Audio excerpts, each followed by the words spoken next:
El cuadrante del flujo de dinero por Robert Kiyosaki.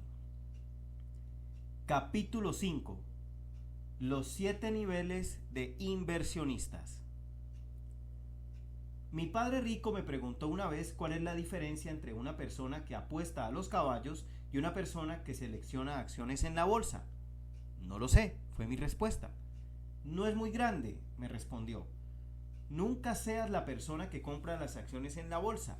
Lo que debes querer ser cuando seas grande es la persona que crea las acciones que los corredores de bolsa venden y que otros compran. Durante mucho tiempo no comprendí lo que mi padre rico realmente quería decir. No fue sino hasta que comencé a enseñar a otras personas cómo invertir que realmente comprendí los diferentes tipos de inversionistas. Quiero agradecer de manera especial a John Burley por este capítulo.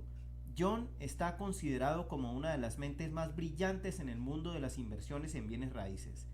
Entre los 25 y los 35 años de edad, adquirió más de 130 casas sin utilizar un centavo de su dinero. Para la época en que tenía 32 años, ya era libre desde el punto de vista financiero y nunca tuvo que trabajar otra vez. Al igual que yo, John prefiere enseñar, pero su conocimiento va más allá de solo los bienes raíces. Él comenzó su carrera como planificador financiero, de manera que tiene una comprensión profunda del mundo de las finanzas y los impuestos, pero también tiene una capacidad singular para explicar esos temas con claridad. Por medio de su enseñanza, ha desarrollado una manera de identificar a los inversionistas en 6 categorías de acuerdo con su grado de sofisticación en la inversión, así como las diferencias en sus características personales. He revisado y ampliado sus categorías para incluir una 7ª categoría. La utilización de este método de identificación con el cuadrante del flujo de dinero me ha ayudado a enseñar a otros acerca del mundo de los inversionistas. Conforme lea sobre los diferentes niveles, probablemente reconocerá a personas que usted conoce en cada nivel. Ejercicio opcional de aprendizaje. Al final de cada nivel he dejado un espacio en blanco que puede llenar con el nombre de la persona o personas que, a su juicio, se ajustan a ese nivel. Cuando encuentre el nivel en que usted se encuentra, es posible que quiera escribir su nombre en ese espacio. Como dije anteriormente, este es solo un ejercicio opcional con el propósito de incrementar su comprensión de los diferentes niveles. No tiene en forma alguna la intención de degradar o criticar a sus amigos. El tema del dinero es tan polémico como la política, la religión y el sexo. Es por eso que le recomiendo que conserve sus ideas personales en privado. El espacio en blanco al final de cada nivel simplemente sirve para consolidar su aprendizaje si usted elige utilizarlo. Utilizo esta lista a menudo al comenzar mis clases sobre inversión. Eso ha hecho que el aprendizaje sea más sólido y ha ayudado a muchos estudiantes a entender en qué nivel se encuentran y a qué nivel quieren ir. Con el paso de los años, he modificado el contenido, con autorización de John, para ajustarlo a mis propias experiencias. Por favor, lea cuidadosamente los 7 niveles. Los 7 niveles de inversionistas. Nivel 0.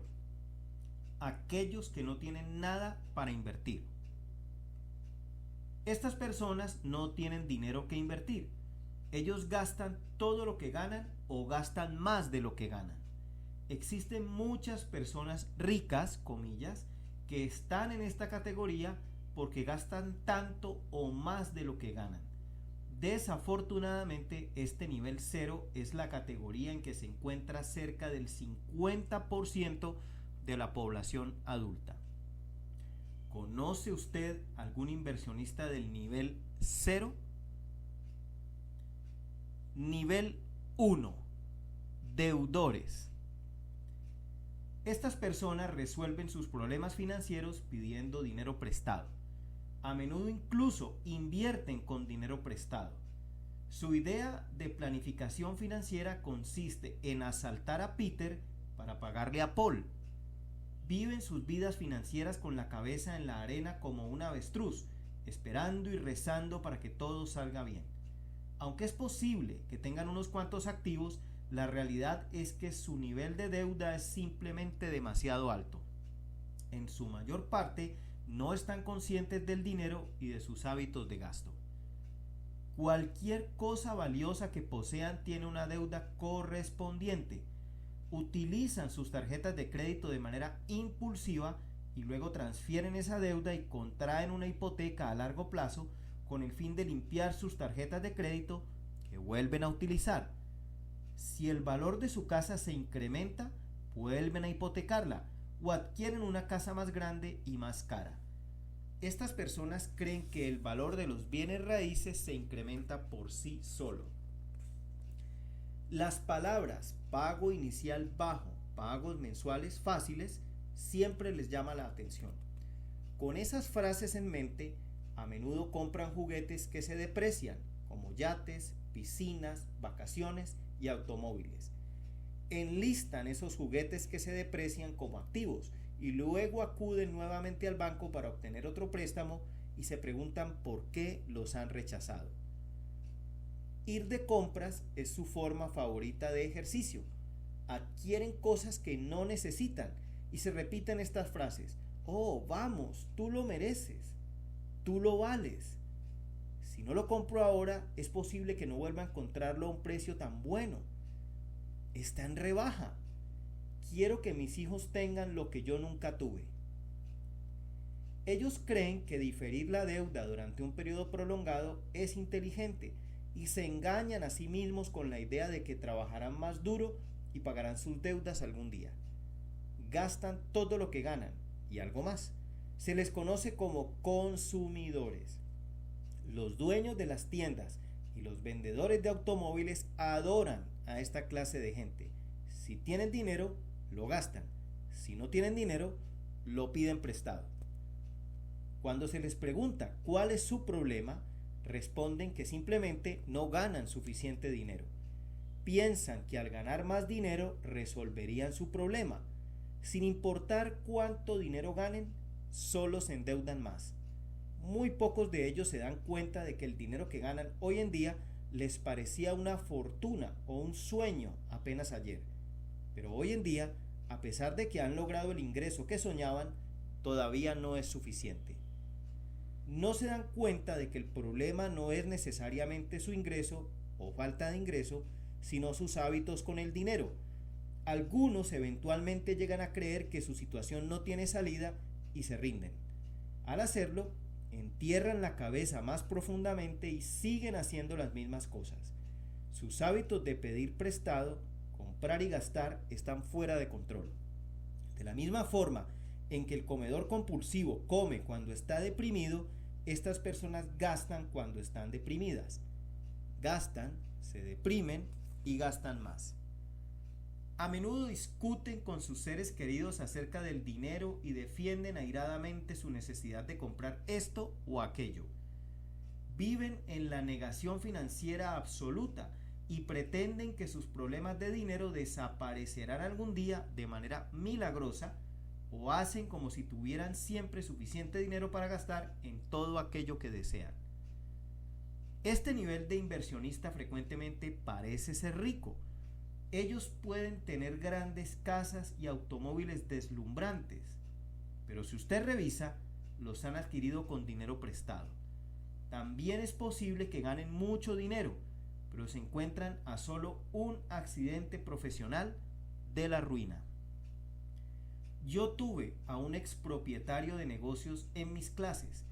Era bien conocido en la categoría de gana mucho dinero, gasta mucho dinero.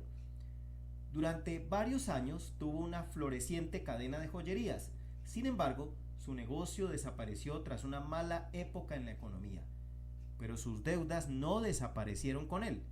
Esas deudas se lo comieron vivo en menos de 6 meses. Estaba en mi clase buscando por nuevas respuestas y se rehusó siquiera a considerar la idea de que él y su esposa eran inversionistas de nivel 1. Él provenía del cuadrante D y esperaba volverse rico en el cuadrante I. Se aferró a la idea de que alguna vez fue un hombre de negocios exitoso y que podía utilizar las mismas fórmulas para invertir y lograr su libertad financiera. Era un caso clásico de un hombre de negocios que pensaba que podía convertirse automáticamente en un inversionista exitoso. Las reglas de los negocios no son siempre las mismas reglas que en la inversión. A menos que estos inversionistas estén dispuestos a cambiar, el futuro financiero es ominoso. A menos que se casen con alguien rico que pueda solventar esos hábitos. ¿Conoce usted a algún inversionista del nivel 1? Nivel 2. Ahorradores. Estas personas apartan una pequeña cantidad de dinero, comillas, generalmente de manera regular. El dinero está en un medio de inversión de bajo riesgo y baja tasa de retorno, como la cuenta de mercado de dinero, la cuenta de ahorros o el certificado de depósito. Si tienen una cuenta individual de retiro, IRA, por sus siglas en inglés, la tienen en un banco o en una cuenta de fondos de inversión. A menudo ahorran para consumir en vez de para invertir. Por ejemplo, ahorran para comprar una televisión nueva, un automóvil nuevo, para irse de vacaciones, etc. Ellos prefieren pagar en efectivo, tienen miedo del crédito y las deudas. En vez de ello, prefieren la seguridad, comillas, de tener el dinero en el banco. Incluso cuando se les demuestra que en el ambiente económico actual los ahorros proporcionan una retribución negativa después de la inflación y los impuestos, tienen poca disposición para correr muchos riesgos. No saben que el dólar estadounidense ha perdido el 90% de su valor desde 1950 y continúa perdiendo valor anualmente a una tasa más grande que el interés que les paga el banco. A menudo tienen pólizas de seguro de vida porque les gusta sentirse seguros. Las personas en este grupo frecuentemente gastan su activo más valioso, el tiempo, cuando tratan de ahorrar centavos. Pasan horas recortando cupones en los periódicos y al ir al supermercado hacen que todos los demás esperen en línea mientras tratan de encontrar esos grandes ahorros. En vez de tratar de ahorrar centavos, podrían dedicar ese tiempo a aprender cómo invertir. Si hubieran colocado $10,000 en el fondo de John Templeton en 1954 y se hubieran olvidado de ese dinero, tendrían $2.4 millones en 1994. O si hubieran colocado $10,000 en el fondo Quantum Fund de George Soros en 1969, ese dinero valdría $22.1 millones en 1994. En vez de ello, su profunda necesidad de sentirse seguros, que se basa en el miedo, hace que ahorren en instrumentos de bajo rendimiento como los certificados de depósito del banco. A menudo escucha usted que estas personas dicen, un centavo ahorrado es un centavo ganado, o bien, estoy ahorrando para mis hijos. La verdad es que existe una profunda inseguridad que los domina y domina sus vidas. En realidad están ahorrando centavos para sí mismos y para las personas que aman. Son casi el opuesto exacto al inversionista del nivel 1. Ahorrar dinero era una buena idea durante la era agrícola, pero una vez que entramos a la era industrial, los ahorros no fueron la elección inteligente. Ahorrar dinero se convirtió en una opción aún peor una vez que Estados Unidos abandonó el patrón oro y que entramos a una época de inflación en que el gobierno imprimía dinero velozmente. Las personas que ahorraron dinero durante las épocas de inflación terminaron como perdedores. Desde luego, si entramos a un periodo de deflación, serán los ganadores, pero solo si el dinero impreso tiene todavía valor. Es bueno tener algunos ahorros. Se recomienda que usted tenga en efectivo el equivalente de sus gastos de vida de 6 meses a un año, pero pasando ese límite, existen medios de inversión mucho mejores y más seguros que tener el dinero en el banco. Mantener el dinero en el banco ganando 5% mientras los demás obtienen 15% o más no es una estrategia de inversión inteligente. Sí, si usted no está dispuesto a estudiar sobre inversiones y vive bajo el miedo constante del riesgo financiero, entonces ahorrar es una mejor opción que invertir. Usted no necesita pensar mucho si se limita a mantener el dinero en el banco y sus banqueros lo amarán. ¿Por qué no habrían de amarle? El banco presta entre 10 y 20 dólares por cada dólar que usted tiene ahorrado y cobra hasta el 19% de interés. Por otro lado, le paga a usted menos del 5%. Todos deberíamos ser banqueros. ¿Conoce a usted a un inversionista del nivel 2? Nivel 3. Inversionistas inteligentes, comillas. Existen 3 diferentes tipos de inversionistas en este grupo. Los inversionistas de este nivel están conscientes de la necesidad de invertir.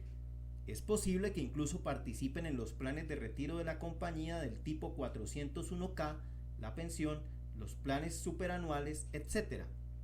En ocasiones incluso tienen inversiones externas en fondos de inversión, acciones, obligaciones o sociedades limitadas. Generalmente son personas inteligentes que tienen una sólida educación. Componen las 2/3 partes del país que conocemos como la clase media. Sin embargo, en lo que se refiere a invertir, a menudo no tienen educación o carecen de aquello que la industria de la inversión llama sofisticación. Rara vez leen el informe anual de una compañía o los folletos informativos. ¿Cómo podrían hacerlo? No han sido capacitados para leer informes financieros. Carecen de educación financiera. Tienen grados académicos avanzados, pueden ser médicos, incluso contadores, pero muy pocos han sido capacitados formalmente y educados en el mundo de ganar o perder de la inversión. Estas son las 3 principales categorías de este nivel. Se trata a menudo de personas inteligentes que están bien educadas y frecuentemente tienen ingresos sustanciales, que invierten. Sin embargo, existen diferencias entre ellos. Nivel 3A. Las personas en este nivel componen el grupo del no me molesten. Se han convencido a sí mismos de que no comprenden sobre el dinero y nunca comprenderán. Dicen cosas como: no soy muy bueno con los números, nunca comprenderé cómo funciona la inversión, estoy demasiado ocupado, hay mucho papeleo, es demasiado complicado, invertir es demasiado riesgoso, prefiero dejar las decisiones de dinero a los profesionales, es demasiado molesto, mi esposo o esposa maneja las inversiones para nuestra familia. Estas personas solo dejan el dinero fijo y hacen poco en su plan de retiro o lo entregan a un planificador financiero que les recomienda la diversificación, comillas. Ellos bloquean en sus mentes su futuro financiero, trabajan duro día tras día y se dicen a sí mismos: al menos tengo un plan de retiro. ¿Conoce usted a un inversionista del nivel 3A? Nivel 3B. La segunda categoría es el cínico. Estas personas conocen todas las razones por las que una inversión no funcionará. Es peligroso tenerlas cerca. A menudo parecen inteligentes, hablan con conocimiento, tienen éxito en el campo que han elegido, pero en realidad son cobardes bajo su aspecto exterior intelectual. Pueden decirle exactamente cómo y por qué le estafarán en cualquier inversión conocida por el hombre. Cuando les pida a usted su opinión sobre una acción bursátil o alguna otra inversión, usted se marcha con un terrible sentimiento, a menudo asustado o dudoso. Las palabras que repiten frecuentemente son: bien, me han engañado antes, no van a hacerme eso otra vez. A menudo mencionan nombres y dicen cosas como: mi corredor es Merrill Lynch o Dean Witter La mención de esos nombres ayuda a ocultar su profunda inseguridad. Sin embargo, esos mismos cínicos a menudo siguen al mercado como ovejas. En el trabajo siempre están leyendo las páginas financieras o el Wall Street Journal. Leen el periódico y luego les dicen a todos los demás lo que saben durante el descanso para tomar café. Su lenguaje está lleno de la jerga de inversión más reciente y de términos técnicos. Hablan de grandes negocios, pero nunca participan de ellos. Buscan acciones que aparecen en la primera plana y si el informe es favorable, las compran. El problema es que las compran tarde, porque si usted obtiene sus noticias del periódico, es demasiado tarde. Los inversionistas verdaderamente inteligentes han comprado esas acciones mucho antes de que sean noticias. El cínico no sabe eso. Cuando hay malas noticias, los cínicos critican y dicen cosas como "lo sabía".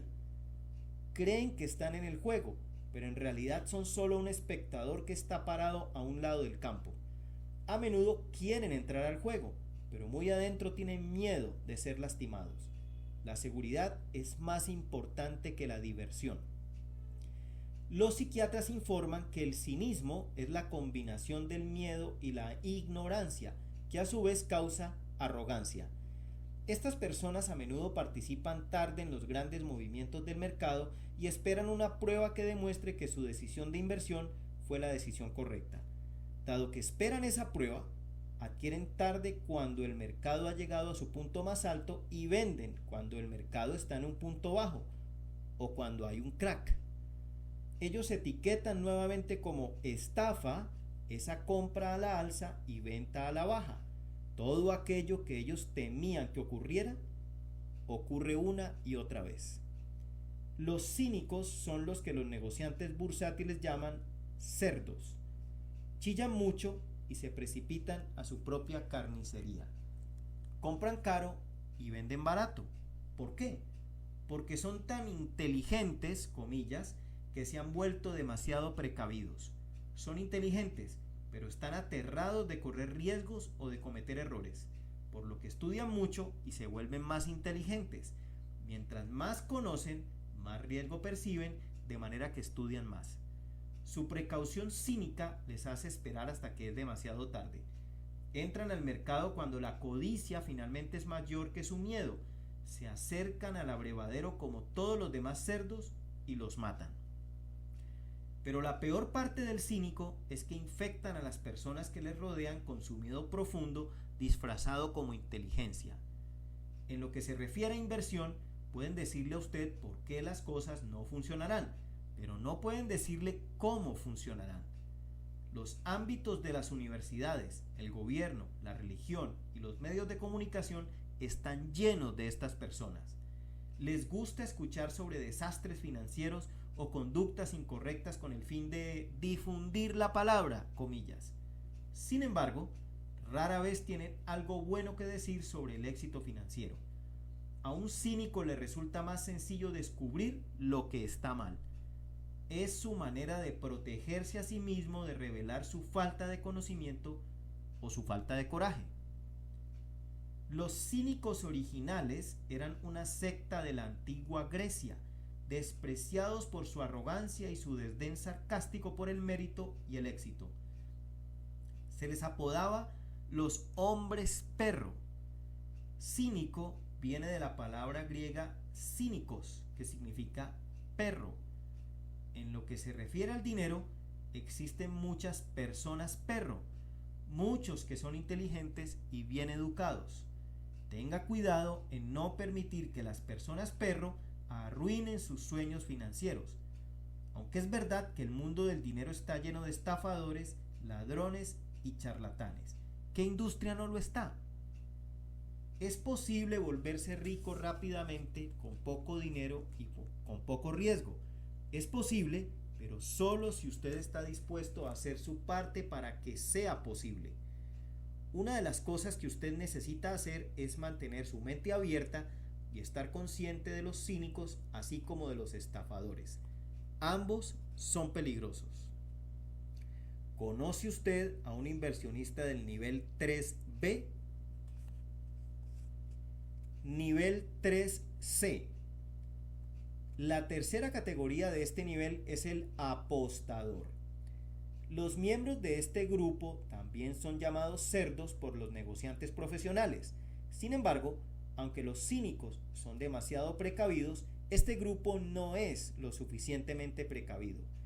Ellos ven al mercado de valores o a cualquier mercado de inversión de la misma forma en que ven la mesa de los dados en Las Vegas. Es solo suerte. Arrojan los dados y rezan. Este grupo no tiene principios ni reglas de compraventa. Quieren actuar como los grandes, así que fingen hasta que lo logran o hasta que lo pierden todo. Esto último es lo más probable. Están en busca del secreto, comillas, o el santo grial para invertir. Siempre están en busca de nuevas y emocionantes formas de invertir. En vez del empeño de largo plazo, el estudio y la comprensión, buscan consejos o atajos. Se precipitan a comprar mercancías, ofertas iniciales al público, acciones bursátiles de bajo precio, gas y petróleo, ganado y cualquier otra inversión conocida por el género humano. Les gusta utilizar sofisticadas técnicas de inversión, comillas, como los márgenes, opciones de venta y de compra. Entran al juego sin saber quiénes son los jugadores y quién hace las reglas. Estas personas son los peores inversionistas que el planeta jamás haya conocido. Siempre están tratando de pegar un home run. Generalmente los ponchan. Cuando se les pregunta cómo les va, siempre están a mano o ligeramente arriba. En realidad han perdido dinero, mucho dinero, a menudo enormes cantidades de dinero. Este tipo de inversionista pierde dinero cerca del 90% del tiempo. Nunca discute sus pérdidas, solo recuerda las ganancias que obtuvo hace 6 años. Cree que fue inteligente y no puede reconocer que solo tuvo suerte. Cree que todo lo que necesita es un gran negocio, comillas, y que entonces todo será fácil. La sociedad llama a esta persona apostador incurable. En lo más íntimo, simplemente es un perezoso en lo que se refiere a invertir dinero. ¿Conoce usted a una persona del nivel 3C? Nivel 4. Inversionistas de largo plazo. Estos inversionistas están claramente conscientes de la necesidad de invertir. Están involucrados activamente en sus propias decisiones de inversión. Tienen un plan de largo plazo claramente diseñado que les permitirá alcanzar sus objetivos financieros. Invierten en su educación antes de adquirir una inversión. Aprovechan la inversión periódica y siempre que es posible invierten en instrumentos que les ofrecen ventajas fiscales. Y más importante aún es que buscan la asesoría de planificadores financieros competentes. Por favor, comprenda que este tipo de inversionista no es lo que usted consideraría como algún gran inversionista. Está lejos de serlo. Es dudoso que inviertan en bienes raíces, negocios, mercancías o cualquier otro medio emocionante de inversión. En vez de ello, siguen la estrategia conservadora de largo plazo recomendada por inversionistas como Peter Lynch de Fidelity Magellan Fund o Warren Buffett. Si usted no es todavía un inversionista de largo plazo, conviértase en uno tan pronto como pueda. ¿Qué significa lo anterior? Significa que usted debe sentarse y diseñar un plan. Obtenga el control de sus hábitos de gasto, reduzca su deuda y sus pasivos, viva de acuerdo con sus medios y entonces incremente sus medios. Averigüe cuánto dinero invertido mensualmente durante cuántos meses a una tasa de retorno realista sería necesario para alcanzar sus metas. Metas como: ¿a qué edad planea usted dejar de trabajar? ¿Cuánto dinero necesitará mensualmente? Contar con un plan de largo plazo que reduzca su deuda de consumo y aporte una pequeña cantidad de dinero de manera periódica a un fondo de inversión le permitirá dar un paso adelante para retirarse rico si comienza lo suficientemente temprano y mantiene el control de lo que está haciendo. A este nivel, mantenga las cosas sencillas. No haga algo complicado. Olvídese de las inversiones sofisticadas. Solo realice inversiones sólidas en acciones de la bolsa y fondos de inversión. Aprenda a cómo comprar fondos de inversión de capital fijo pronto si no lo sabe aún. No trate de ser más listo que el mercado. Utilice de manera prudente los seguros como protección, pero no como medio de acumulación de riqueza. Un fondo de inversión como el Vanguard Index 500, que en el pasado ha tenido mejor desempeño que 2/3 partes de todos los fondos de inversión año tras año, puede utilizarse como parámetro. A lo largo de 10 años, este tipo de fondo puede proporcionarle utilidades que superan al 90% de los gerentes profesionales, comillas, de fondos de inversión. Sin embargo, recuerde siempre que no existe una inversión 100% segura. Los fondos indexados tienen sus propias y trágicas fallas inherentes. Deje de esperar a que llegue el gran negocio. Participe en el juego con pequeños negocios, como mi primer pequeño condominio que me permitió comenzar a invertir por solo unos cuantos dólares. No se preocupe si está en lo correcto o si está equivocado al principio. Solo empiece. Aprenderá mucho una vez que coloque su dinero. Solo un poco para empezar.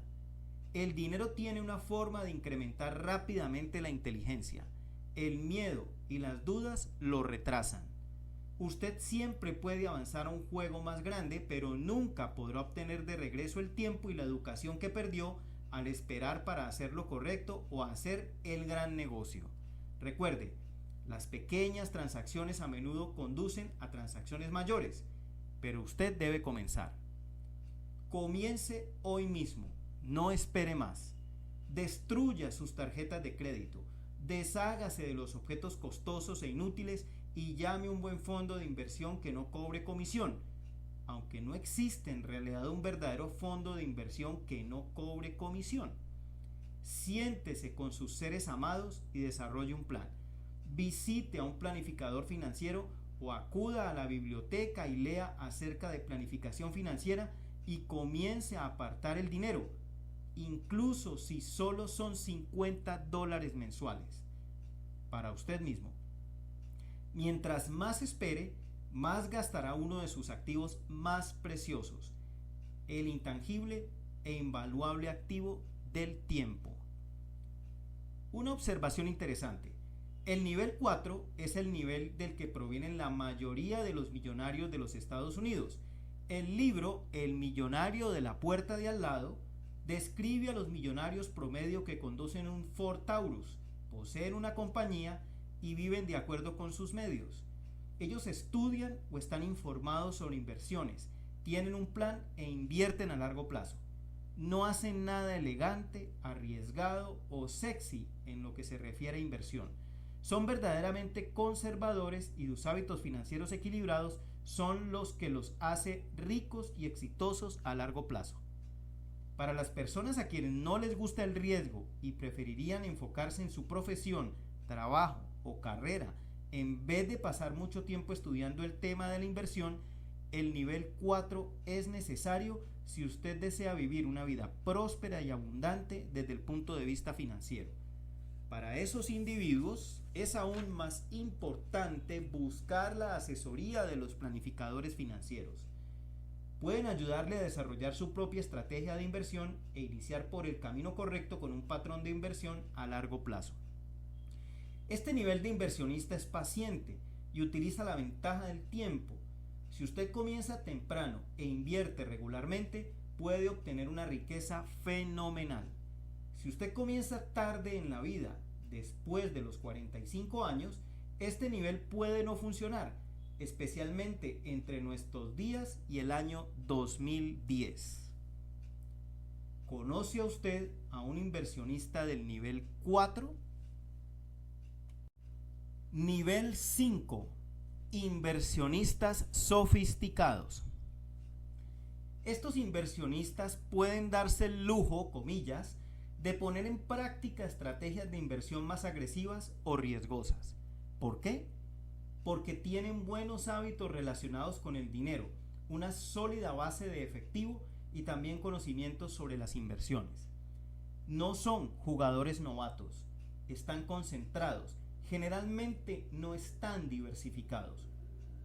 Tienen un largo historial en que han ganado de manera consistente y han tenido suficientes pérdidas que les han proporcionado la sabiduría que solo se obtiene al cometer errores y aprender de ellos. Se trata de inversionistas que a menudo adquieren inversiones al por mayor en vez de al menudeo, crean sus propias transacciones y las utilizan, o bien son lo suficientemente sofisticados para realizar transacciones que sus amigos del nivel 6 han creado y que necesitan capital de inversión. ¿Qué determina si una persona es sofisticada? Estas personas tienen una base financiera sólida que han obtenido de su profesión, negocio o ingreso para el retiro, o bien tienen una base de inversiones sólidas y conservadoras. Esta gente tiene su proporción deuda-patrimonio bajo control, lo que significa que tienen mucho más ingreso que gasto. Cuentan con una buena educación en el mundo de la inversión y buscan activamente nueva información. Son precavidos, pero no cínicos, y siempre mantienen la mente abierta. Arriesgan menos del 20% de todo su capital en inversiones especulativas. A menudo comienzan a pequeña escala, apartando pequeñas cantidades de dinero, de manera que puedan aprender el negocio de invertir, ya sea en acciones, en la adquisición de negocios, en la compra de copropiedad de bienes raíces, al asumir hipotecas, etc. La pérdida de ese 20% no los daña ni quita la comida de su mesa. Consideran la pérdida como una lección, aprenden de ella y vuelven al juego para aprender más, sabiendo que el fracaso es parte del proceso del éxito. Aunque odian perder, no tienen miedo de perder. Perder les inspira a seguir adelante, a aprender en vez de hundirse en la depresión emocional y llamar a su abogado. Si las personas son sofisticadas, pueden crear sus propios negocios con tasas de retorno que van del 25% al infinito. Se les clasifica como sofisticadas debido a que tienen el dinero, un equipo de asesores profesionales bien seleccionados y un historial para demostrarlo. Como mencioné anteriormente, los inversionistas en este nivel crean sus propias transacciones. De la misma forma en que hay algunas personas que compran computadoras armadas previamente con un comerciante detallista, también hay personas que compran los componentes y crean su propio sistema de cómputo personalizado. Los inversionistas del nivel 5 pueden ensamblar sus propias inversiones al reunir componentes diferentes. Esos inversionistas saben que los malos tiempos en la economía y los mercados les ofrecen las mejores oportunidades de éxito. Entran a los mercados cuando los demás están saliendo. Generalmente saben cuándo salirse. En este nivel, una estrategia de salida es más importante que la entrada al mercado. Tienen claros sus propios principios y reglas de inversión. Su medio de inversión preferido pueden ser los bienes raíces, los cupones de descuento, los negocios, las bancarrotas o las nuevas emisiones de acciones. Aunque asumen riesgos más grandes que la persona promedio, aborrecen apostar. Tienen un plan y metas específicas. Estudian de manera cotidiana. Leen el periódico, las revistas, se suscriben a boletines de inversión y asisten a seminarios de inversión. Participan activamente en la administración de sus inversiones. Comprenden el dinero y conocen la manera de hacer que el dinero trabaje para ellos. Su enfoque principal consiste en incrementar sus activos en vez de invertirlos tan solo para contar con unos cuantos dólares extra que gastar. Reinvierten sus ganancias para crear una base de activos más amplia. Saben que la creación de una base de activos amplia que arroja grandes rendimientos de efectivo o tasas de retorno altas con mínima exposición a los impuestos es el camino para lograr una gran riqueza de largo plazo. A menudo enseñan esa información a sus hijos y heredan la fortuna de la familia a las generaciones que siguen en forma de corporaciones, fideicomisos y sociedades. Personalmente tienen pocas cosas. Nada se encuentra bajo su nombre debido a propósitos fiscales. así como para protección en contra de los Robin Hoods que creen en la idea de quitarles a los ricos para darles a los pobres. Pero a pesar de que no poseen nada, controlan todo por medio de corporaciones. Controlan las entidades legales que son dueñas de sus activos. Cuentan con una junta de directores personal que les ayuda a administrar sus activos. Aceptan su consejo y aprenden. La junta informal está compuesta por un equipo de banqueros, contadores, abogados y corredores de bolsa. Gastan una pequeña fortuna en obtener asesoría profesional sólida, no solo para incrementar su riqueza, sino también para proteger su patrimonio de la familia, los amigos, las demandas y el gobierno. Incluso después de que se han marchado de este mundo, conservan el control de esa riqueza.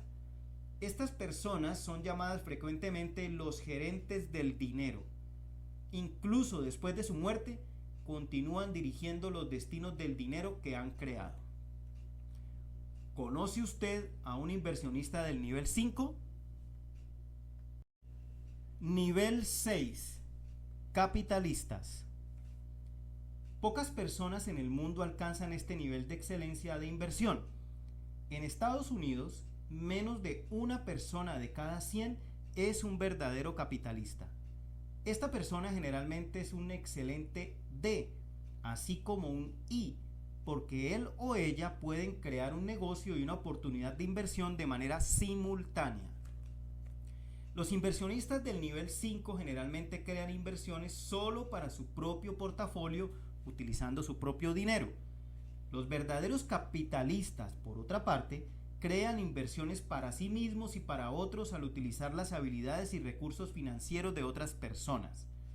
Los verdaderos capitalistas crean inversiones y las venden en el mercado. Los verdaderos capitalistas no necesitan dinero para ganar dinero simplemente porque saben cómo utilizar el dinero de otras personas y el tiempo de otras personas. Los inversionistas del nivel 6 crean las inversiones que otras personas adquieren. A menudo hacen que otras personas se vuelvan ricas, crean empleos y hacen que las cosas sucedan. En las buenas épocas de la economía, a los verdaderos capitalistas les va bien. En las malas épocas de la economía, los verdaderos capitalistas se vuelven todavía más ricos. Los capitalistas saben que el caos económico significa nuevas oportunidades. Frecuentemente participan desde temprano en un proyecto, producto, compañía o país años antes de que las masas lo consideren popular. Cuando usted lee en el periódico acerca de un país que está en problemas o en guerra o en situación de desastre, puede estar seguro de que un verdadero capitalista va a ir pronto, si no es que ya se encuentra allá. Un verdadero capitalista entra cuando la mayoría de la gente dice: manténganse alejados, ese país o ese negocio están en estado de agitación, es demasiado arriesgado. Ellos esperan obtener tasas de retorno del 100% al infinito. Eso ocurre porque saben cómo manejar el riesgo y cómo ganar dinero sin tenerlo. Pueden hacer eso porque saben que el dinero no es una cosa, sino simplemente una idea creada en su cabeza. Aunque estas personas tienen los mismos miedos que todos los demás, utilizan ese miedo y lo convierten en emoción. Convierten ese miedo en conocimiento nuevo y nueva riqueza. Su juego en la vida es el juego del dinero que gana dinero. Aman el juego del dinero más que cualquier otro juego, más que el golf, la jardinería o cualquier otra diversión. Se trata del juego que los mantiene vivos.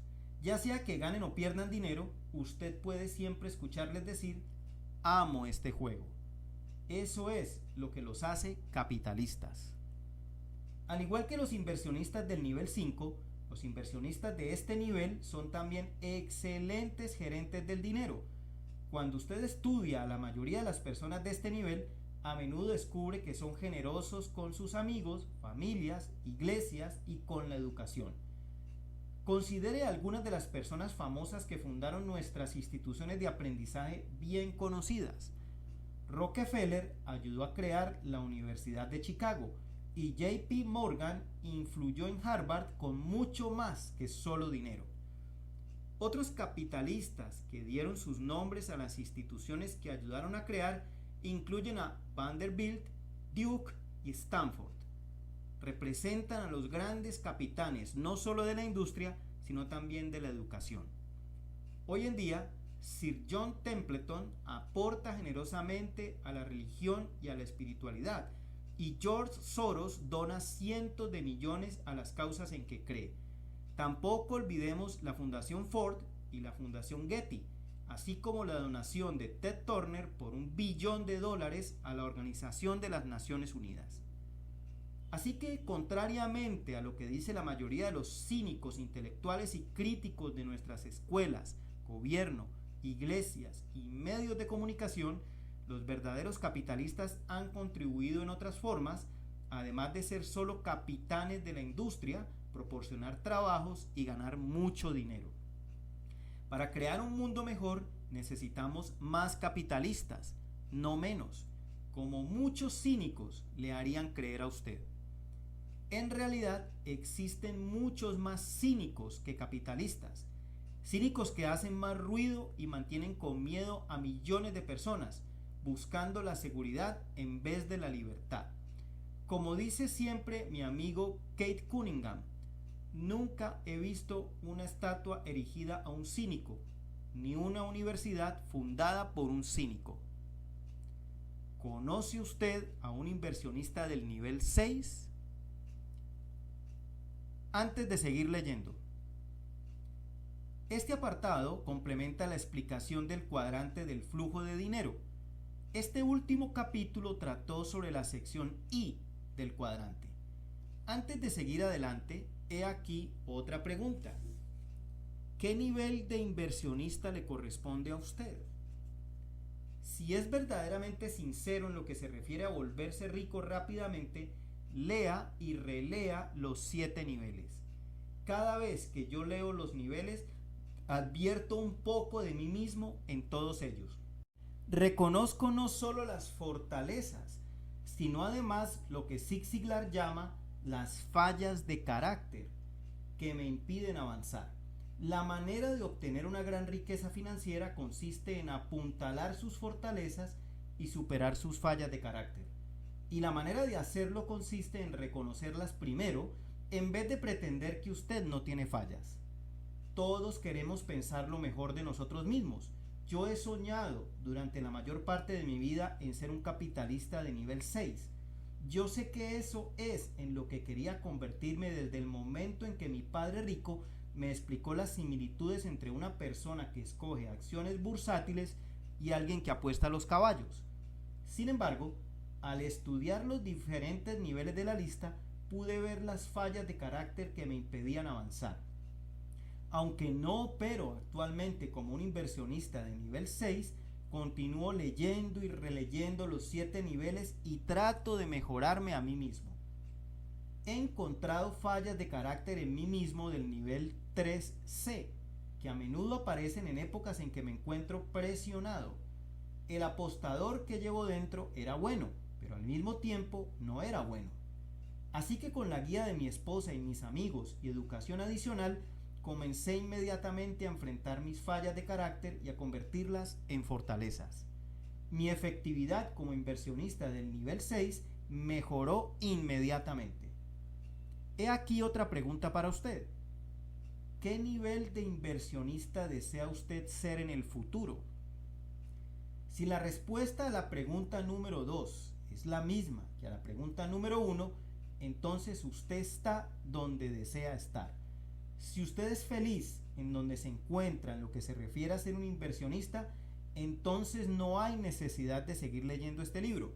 Por ejemplo, si usted es hoy en día un sólido inversionista de nivel 4 y no tiene deseos de convertirse en inversionista de nivel 5 o nivel 6, no siga leyendo.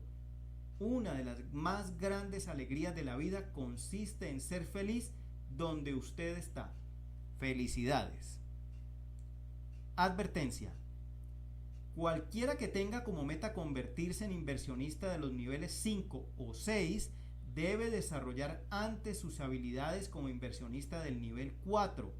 No es posible saltar el nivel 4 en su camino a los niveles 5 o 6.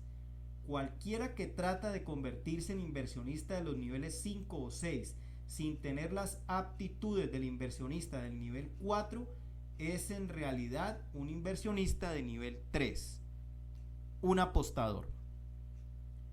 Si usted todavía desea y necesita saber más sobre finanzas y continúa interesado en la búsqueda de su libertad financiera, siga leyendo.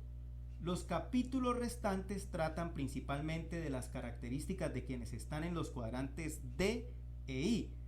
En esos capítulos aprenderá cómo avanzar del lado izquierdo del cuadrante al lado derecho, de manera sencilla y con bajo riesgo.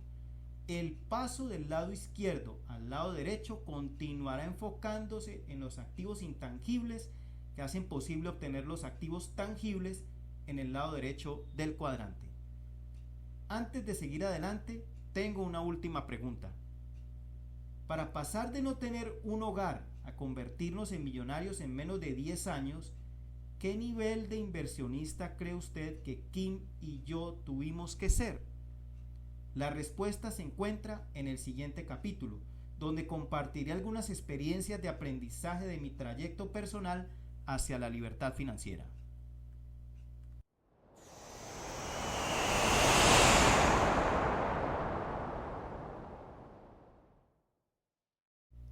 Capítulo 6. Usted no puede ver el dinero con sus ojos. A finales de 1974, adquirí un pequeño condominio en las afueras de Waikiki, como una de mis primeras inversiones en bienes raíces. El precio fue de $56,000 por una linda vivienda de 2 recámaras y un baño en un edificio promedio. Era una vivienda perfecta para rentar y yo sabía que la rentaría rápidamente. Acudí a la oficina de mi padre rico con la emoción de mostrarle el negocio.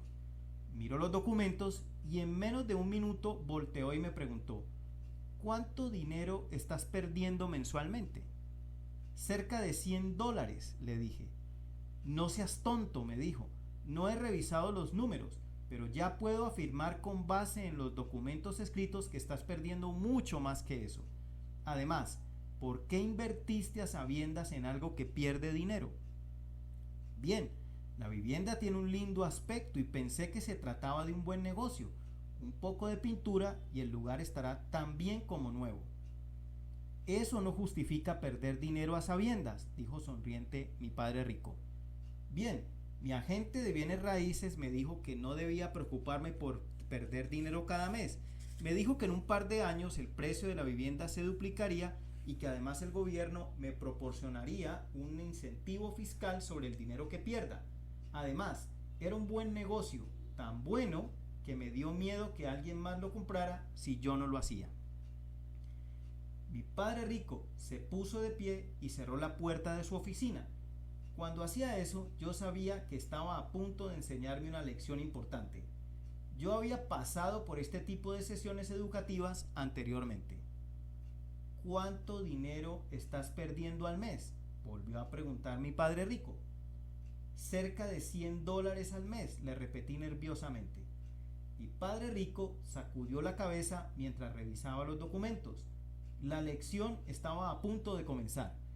Ese día aprendí más sobre el dinero y la inversión de lo que yo había aprendido durante mis 27 años anteriores de vida. Mi padre rico estaba contento de que yo hubiera tomado la iniciativa de invertir en una propiedad, pero yo había cometido algunos errores graves que pudieron haber sido un desastre financiero. Sin embargo, las lecciones que aprendí de esa inversión me permitieron ganar millones de dólares en el curso de los años. El dinero se percibe con la mente. No es lo que tus ojos ven, decía mi padre rico. Una propiedad inmobiliaria es una propiedad inmobiliaria. Un certificado de acciones de una compañía es un certificado de acciones de una compañía. Tú puedes ver esas cosas, pero lo que no puedes ver es lo importante. Es el negocio, el acuerdo financiero, el mercado. la administración, los factores de riesgo, el flujo de efectivo, la estructura corporativa, las leyes fiscales y otras 1000 cosas que hacen que algo sea o no una buena inversión. A continuación, hizo pedazos el negocio por medio de sus preguntas. ¿Por qué pagarías una tasa de interés tan alta? ¿Cuál consideras que sería tu ganancia sobre la inversión? ¿Cómo encaja tu inversión en tu estrategia financiera de largo plazo? ¿Qué factor de desocupación del inmueble estás utilizando? ¿Cuál es la tasa de capitalización? ¿Has revisado el historial de avalúos de la asociación? ¿Has calculado los costos de administración? ¿Qué porcentaje utilizaste para calcular las reparaciones? ¿Has escuchado que la ciudad anunció recientemente que reconstruirá los caminos en esa área y cambiar el sentido del tráfico? Un viaducto importante será construido justo enfrente de tu edificio. Los residentes se están mudando para evitar el proyecto, que tardará un año. ¿Sabías eso? Sé que la tendencia del mercado es a la alza, pero ¿sabes lo que está impulsando esa tendencia?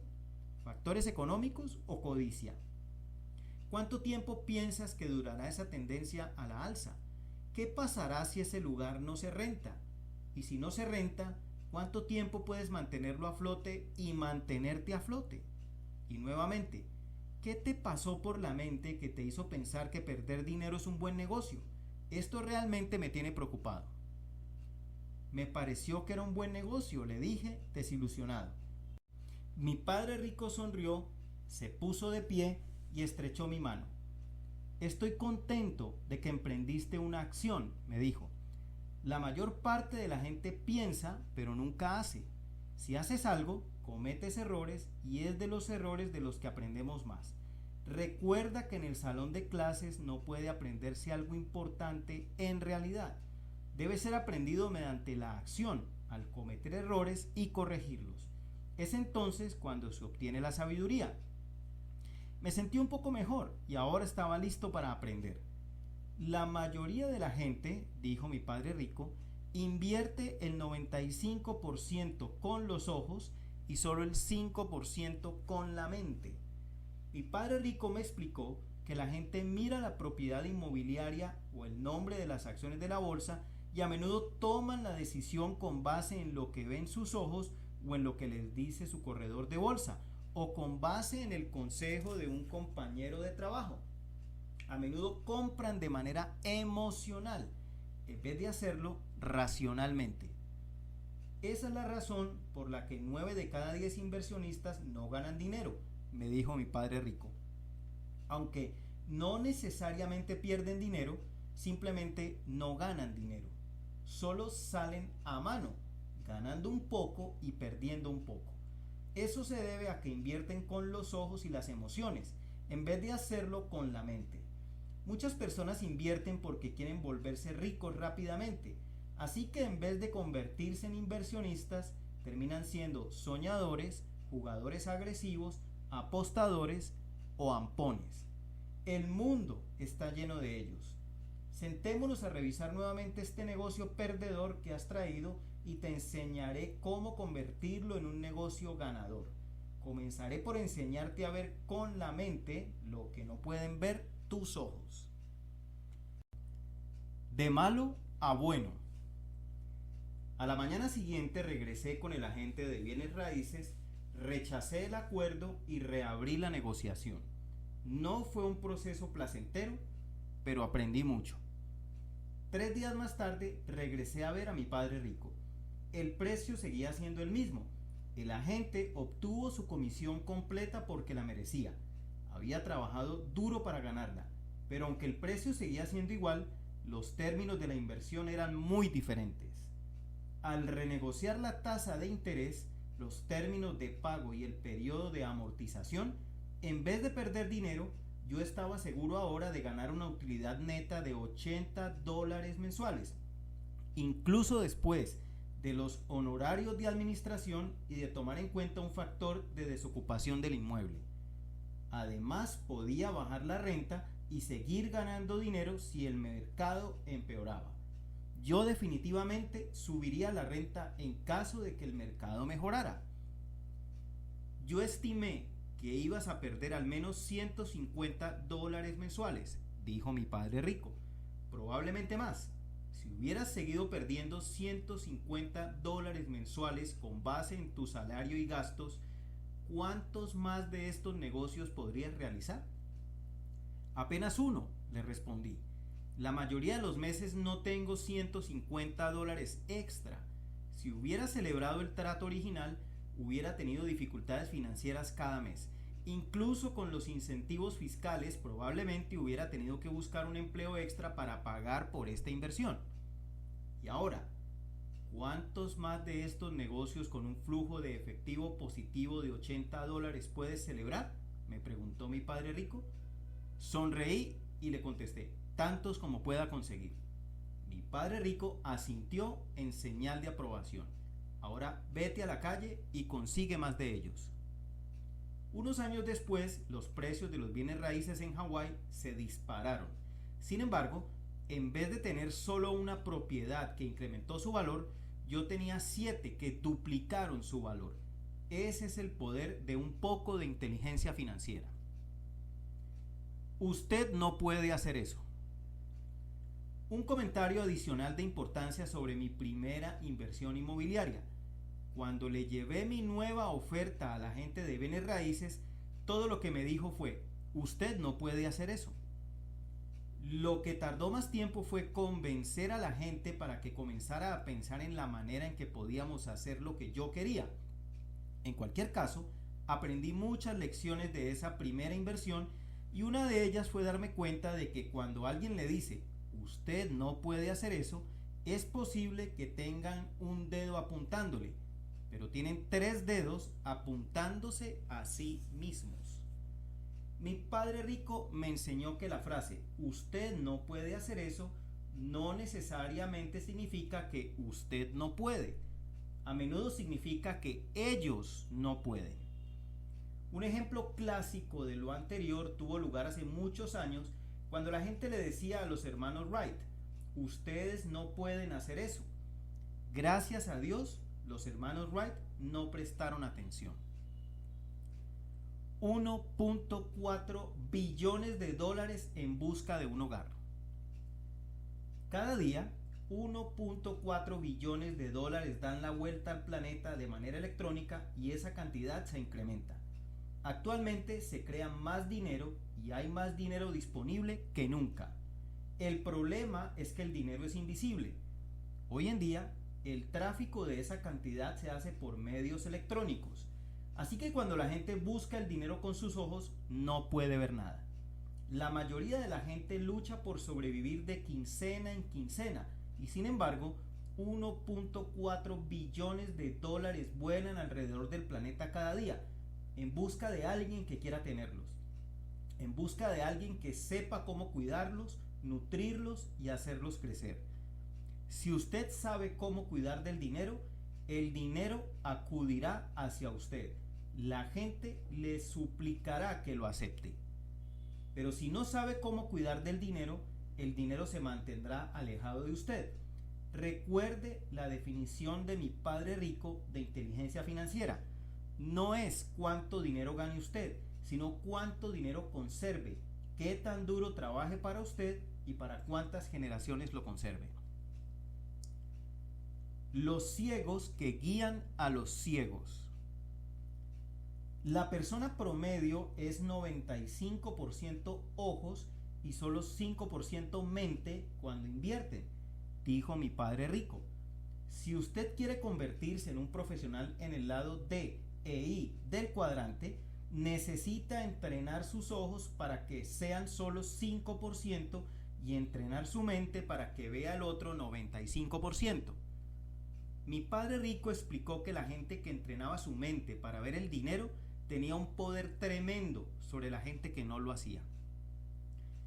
Él hacía énfasis en las personas a quienes yo debía consultar en busca de consejo financiero.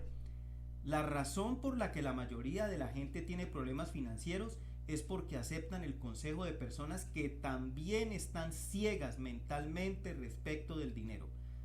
Es la clásica historia de los ciegos que guían a los ciegos.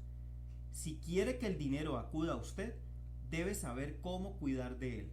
Si el dinero no está primero en su cabeza, no permanecerá en sus manos. Si no permanece en sus manos, entonces el dinero y la gente con dinero se mantendrán alejados de usted. Entrene su mente para ver el dinero. ¿Cuál es el primer paso para entrenar a su mente para que vea el dinero? La respuesta es educación financiera. Comienza con la capacidad de comprender los sistemas de palabras y números del capitalismo. Si usted no comprende esas palabras o los números, daría lo mismo que usted hablara en una lengua extranjera, y en muchos casos cada cuadrante representa una lengua extranjera. Si usted mira el cuadrante del flujo de dinero, cada cuadrante es como un país diferente. No utilizan las mismas palabras, y si usted no comprende las palabras, no comprenderá los números.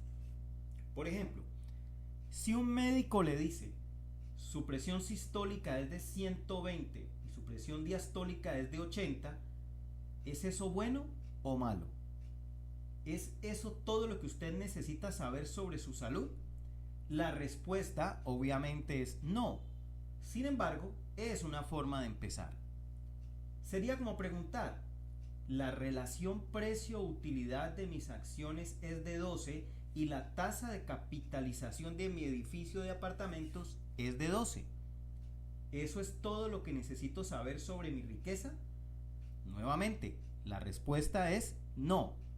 Pero es una forma de comenzar. Al menos hemos comenzado a hablar con las mismas palabras y a utilizar los mismos números. Y es allí donde comienza la educación financiera, que constituye la base de la inteligencia financiera. Comienza al conocer las palabras y los números.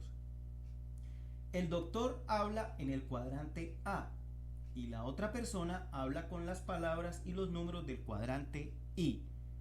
Bien podría tratarse de lenguajes diferentes. Yo no estoy de acuerdo cuando alguien me dice que se necesita dinero para ganar dinero. En mi opinión, la capacidad de ganar dinero con base en el dinero comienza al comprender las palabras y los números. Como decía siempre mi padre rico, si el dinero no está primero en su cabeza, no permanecerá en sus manos. Conozca cuál es el verdadero riesgo. El segundo paso para entrenar a su mente para que vea dinero consiste en aprender a reconocer cuál es el verdadero riesgo. Cuando la gente me dice que invertir es riesgoso, simplemente digo, invertir no es riesgoso, carecer de educación es riesgoso. La inversión se parece a volar. Si usted ha asistido a una escuela de vuelo y ha pasado cierto número de años obteniendo experiencia, entonces el vuelo es divertido y emocionante.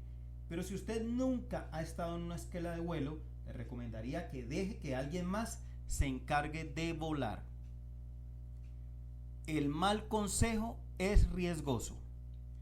Mi padre rico creía firmemente que cualquier consejo financiero era mejor que no tener consejo financiero. Él era un hombre de mente abierta, era cortés y escuchaba a mucha gente. Sin embargo, en última instancia dependía de su propia inteligencia financiera para tomar sus decisiones.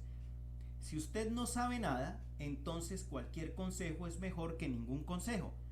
Pero si no puede distinguir la diferencia entre mal consejo y buen consejo, entonces eso es riesgoso. Mi padre rico creía firmemente que la mayoría de la gente enfrentaba problemas financieros porque actuaban con base en información financiera que pasaba de padres a hijos.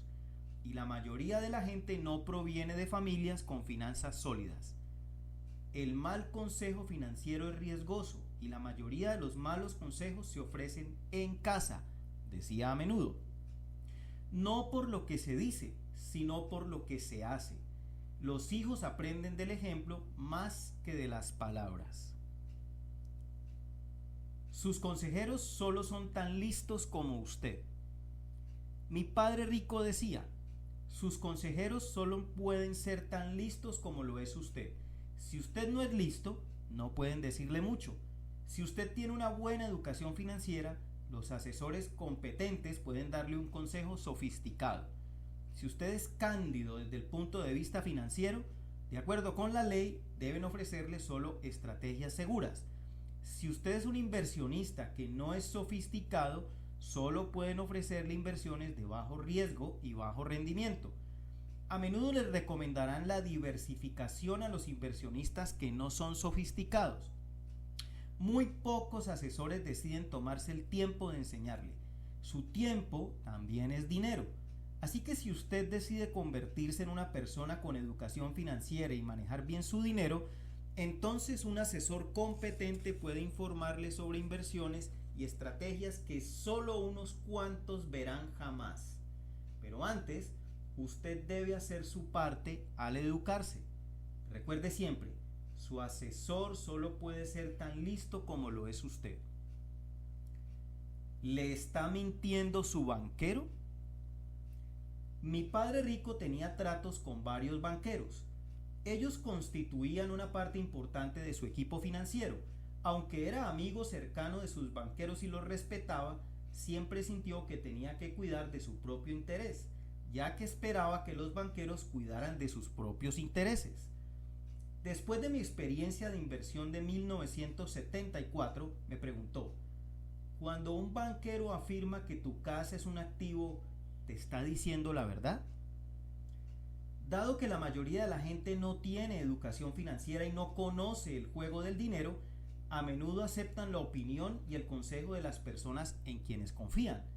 Si usted no tiene educación financiera, entonces necesita confiar en alguien que tenga educación financiera. Muchas personas invierten o manejan su dinero con base en las recomendaciones de otra persona, más que en las propias, y eso es riesgoso. No le están mintiendo, simplemente no le dicen la verdad. El hecho es que cuando un banquero le dice que su casa es un activo, en realidad no le está mintiendo, simplemente no le está diciendo toda la verdad. Aunque su casa es un activo, simplemente no le dicen para quién es un activo. Pero si usted lee los estados financieros, es fácil ver que su casa no es un activo para usted, es un activo para el banco. Recuerde las definiciones de activo y pasivo de mi padre rico que enuncié en el libro Padre Rico, Padre Pobre. Un activo es algo que coloca dinero en mi bolsillo. Un pasivo es algo que saca dinero de mi bolsillo. Las personas en el lado izquierdo del cuadrante no necesitan conocer la diferencia en realidad. La mayoría de ellos se contentan con sentirse seguros en sus empleos, tener una linda casa que creen que poseen, de la que se sienten orgullosos y sobre la cual creen tener control. Nadie se las quitará en tanto realicen esos pagos. Y ellos pagan. Sin embargo, las personas en el lado derecho del cuadrante necesitan conocer la diferencia. Tener educación financiera e inteligencia financiera significa ser capaz de percibir el panorama general del dinero. Las personas astutas desde el punto de vista financiero saben que una hipoteca no aparece como un activo, sino como un pasivo en su hoja de balance. De hecho, su hipoteca aparece como activo en otra hoja de balance. Aparece como activo en la hoja de balance del banco, no en la suya. Cualquier persona que ha estudiado contabilidad sabe que una hoja de balance debe tener equilibrio. Pero ¿dónde tiene equilibrio? En realidad no se equilibra en su hoja de balance. Si usted observa la hoja de balance de su banco, esta es la historia que en realidad cuentan los números. Su hipoteca es un activo del banco. Ahora tiene equilibrio. Ahora tiene sentido. Esa es contabilidad de D e I. Pero esa no es la manera en que se enseña en contabilidad básica. En contabilidad, usted mostraría el valor, comillas, de su casa como un activo y la hipoteca como un pasivo. Un aspecto que es importante destacar es que el valor de su casa es una opinión que fluctúa con el mercado, mientras que su hipoteca es una obligación definida que no es afectada por el mercado. Sin embargo, para un D o un I, el valor, comillas, de su casa no es considerado un activo porque no genera flujo de efectivo. ¿Qué pasa si usted liquida su hipoteca? Mucha gente me ha preguntado, ¿qué pasa si liquido mi hipoteca? ¿Se convierte mi casa en un activo? Y mi respuesta es, en la mayoría de los casos, la respuesta es no. Todavía es un pasivo. Existen varias razones para mi respuesta. Una es el mantenimiento y la conservación general del inmueble. Una propiedad inmobiliaria es como un automóvil. Incluso si usted la posee libre y sin deuda, todavía implica un costo de operación para usted. Y una vez que las cosas comienzan a descomponerse, todo comienza a descomponerse. Y en la mayoría de los casos, la gente paga las reparaciones de su casa y de su automóvil con lo que queda después de pagar impuestos. Una persona en los cuadrantes D e I solo incluye una propiedad como un activo si genera ingreso por medio de un flujo de efectivo positivo. Pero la principal razón por la que una casa sin hipoteca es todavía un pasivo es debido a que usted aún no la posee. En realidad, el gobierno todavía le grava con impuestos, incluso si usted es el dueño. Tan solo deje de pagar impuestos sobre la propiedad y nuevamente descubrirá quién realmente es el dueño de su propiedad. Es de allí de donde vienen los certificados de derechos de retención de impuestos o recargos a los que me referí en el libro Padre Rico, Padre Pobre. Los certificados de derechos de retención de impuestos constituyen una excelente manera de recibir al menos 16% de interés por su dinero. Si los propietarios de casas no pagan sus impuestos sobre la propiedad, el gobierno les cobra intereses sobre los impuestos que adeudan, a tasas que van del 10 al 50%. Hablando de usura, si usted no paga los impuestos a la propiedad y alguien como yo los paga por usted, entonces en muchos estados usted me debe los impuestos más los intereses. Si usted no paga los impuestos y los intereses en cierto lapso, yo puedo adueñarme de su casa tan solo por el dinero que pagué. En muchos estados de los Estados Unidos los impuestos a la propiedad tienen prioridad para el pago, incluso antes que la hipoteca bancaria. Yo he tenido la oportunidad de comprar casas por las que he pagado impuestos por menos de $3,500. La definición de bienes raíces. Nuevamente, para ser capaz de ver el dinero, usted debe verlo con su mente, no con sus ojos. Con el fin de entrenar su mente, usted debe conocer las definiciones reales de las palabras y los sistemas de números. Al llegar a este punto, usted debe saber la diferencia entre un activo y un pasivo y debe saber lo que significa la palabra hipoteca, que es un acuerdo hasta la muerte, y la palabra finanzas, que significa castigo. Usted aprenderá ahora el origen de las palabras bienes raíces y de un instrumento financiero popular llamado derivativos. Mucha gente piensa que los derivativos son instrumentos nuevos, pero en realidad son literalmente centenarios. Una definición sencilla de la palabra derivativo es algo que proviene de algo más. Un ejemplo de un derivativo es el jugo de naranja. El jugo de naranja es un derivativo de la naranja. Yo solía pensar que el nombre en inglés de los bienes raíces, real estate, significaba real o algo que era tangible.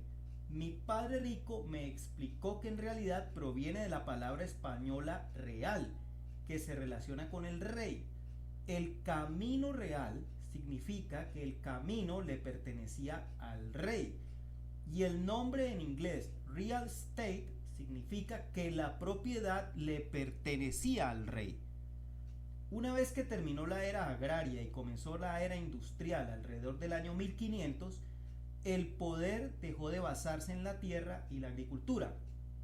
Los monarcas se dieron cuenta de que tenían que cambiar en respuesta a las leyes de reforma agraria que permitieron que los campesinos fueran los dueños de la tierra.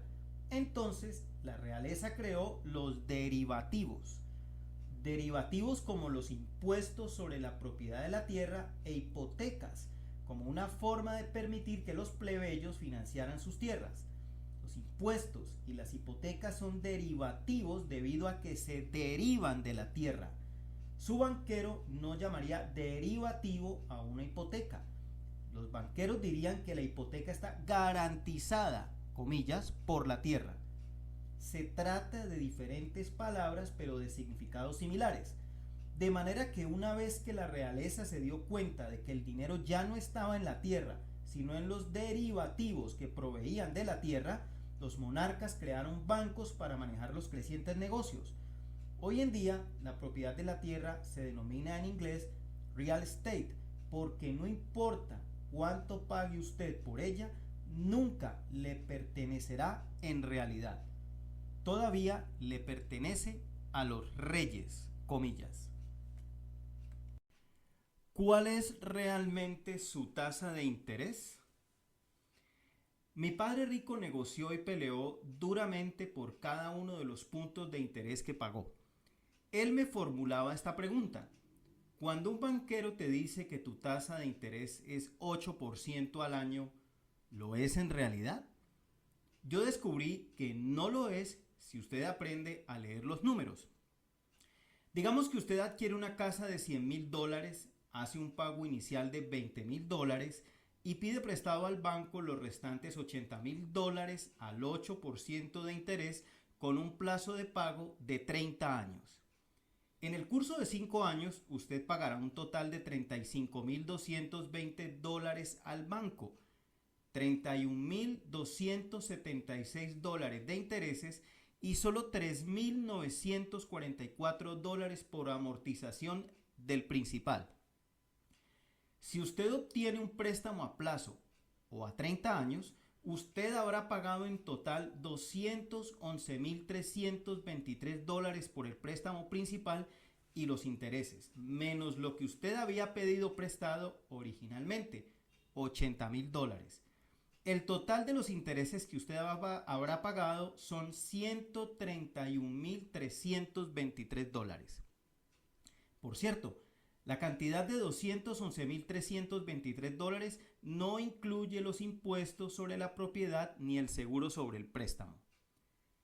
Curiosamente, $131,323 parece ser un poco más de 8% de $80,000.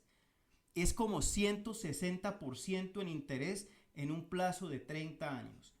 Como dije anteriormente, no le están mintiendo. Simplemente no le están diciendo toda la verdad. Y si usted no puede leer los números, nunca lo sabrá. Y si usted está contento con su casa, eso nunca le importará en realidad. Sin embargo, la industria sabe que en unos cuantos años usted va a querer una casa nueva, una casa más grande, una casa más chica, una casa para vacacionar o para refinanciar su hipoteca. Ellos lo saben y de hecho cuentan con ello.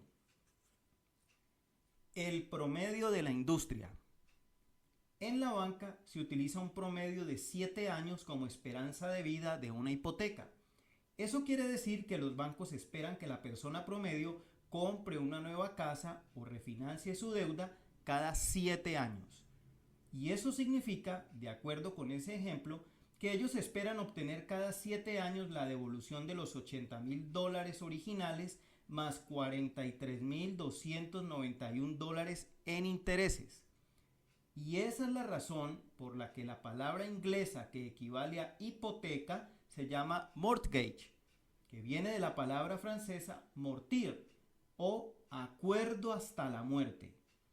La realidad es que la mayoría de las personas continuarán trabajando duro, obtendrán aumentos de sueldo y comprarán casas nuevas con nuevas hipotecas.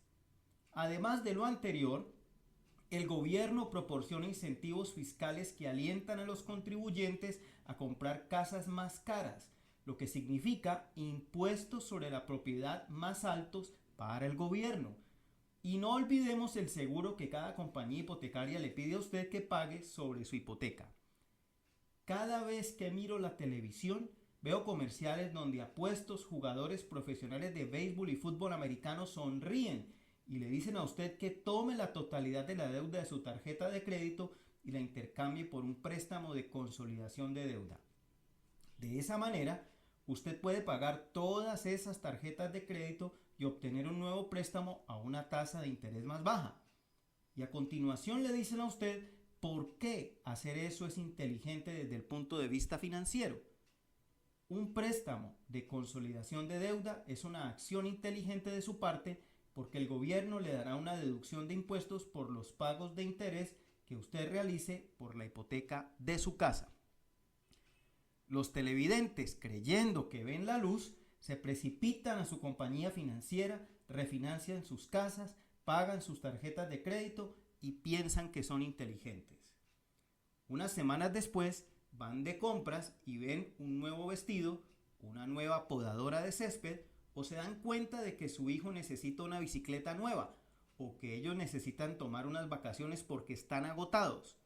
Justamente en ese momento tienen una tarjeta de crédito limpia, o reciben repentinamente una nueva tarjeta de crédito en el correo porque pagaron la anterior. Tienen un crédito excelente, pagan sus cuentas, su corazoncito late aceleradamente y se dicen a sí mismos: oh, vamos, te lo mereces, tú puedes pagar un poco cada mes. Las emociones son más fuertes que la lógica y la nueva tarjeta de crédito limpia sale de su escondite. Como dije antes, cuando los banqueros le dicen que su casa es un activo, no están mintiendo.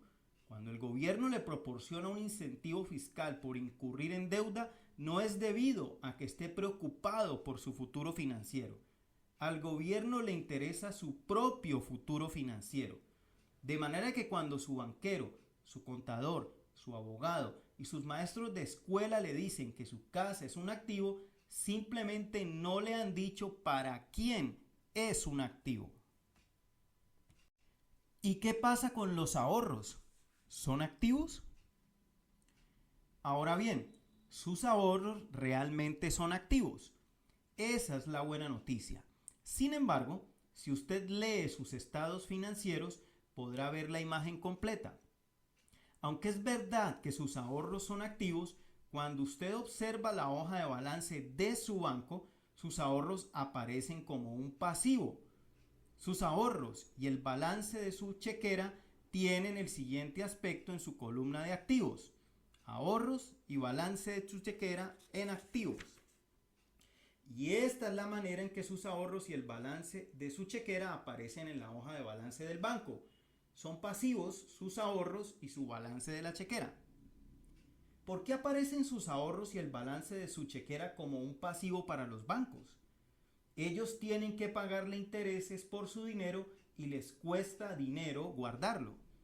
Si usted puede comprender el significado de estos dibujos y palabras, podría comenzar a comprender mejor aquello que los ojos no pueden ver acerca del juego del dinero. ¿Por qué no obtiene usted un incentivo fiscal por ahorrar dinero?